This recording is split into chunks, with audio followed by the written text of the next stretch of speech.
263,000 downvotes for the Rings of Power trailer. An absolute disaster beyond belief.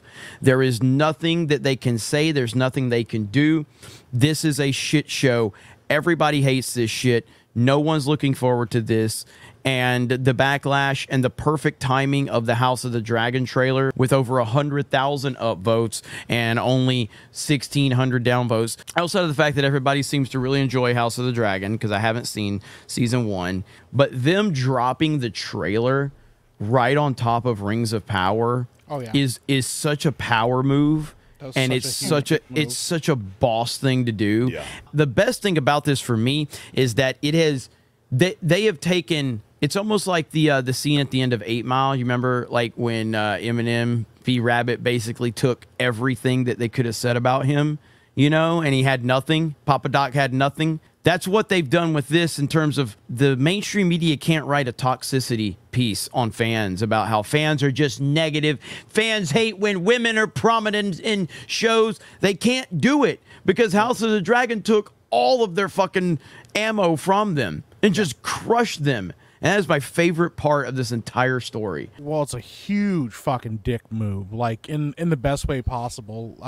I had no hope for Rings of Power Season 2 at all. Zero. But I was like, maybe they listened. Maybe there's a small portion of them that listened and they tried to correct it. This looks like such dog shit. This looks like fanfic of Season 1. It's fucking awful. But yeah, as soon as I watched it, I was like, well, that was a fucking waste of my time. And I went, oh shit, fucking House of the Dragon. Clicked on that so fast. I was so fucking excited to watch it. I was like, yeah, this looks amazing. But I love that they dropped it right after. They're like, yeah, no, we'll just steal all your fucking thunder. Imagine though, like you're a company like Amazon and you just completely shit the bed with this. It's just embarrassing. Stephanie, you watched House of the Dragon season 1. I did. Yeah, I loved it. I absolutely loved it. I think House of the Dragon had like an uphill climb to begin with because Game of Thrones left such a bad taste in people's mouths. And then you found out there was going to be diversity castings. So it did have a lot to prove to fans. Like, you know, this is still good television. We can still provide you with great entertainment. And that's what it did.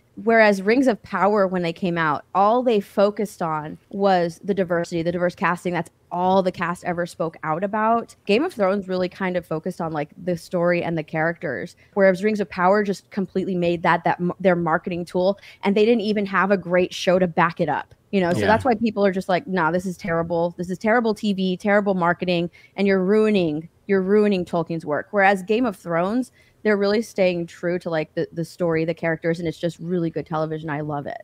Hell yeah. Season 2 of Rings of Power, it's kind of like Star Wars after Last Jedi. It's like, there's no fixing it. There's no fixing it. Like, Season 2, it's like, you already had Last Jedi. Like, there is no fucking fixing it. You already had Season 1 of Rings of Power. Like, you can't fix it. It's done. It's dead. Just let it fucking die.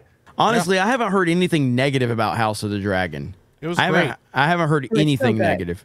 It's so good. And it hit the ground running, and it knew exactly what it wanted to be.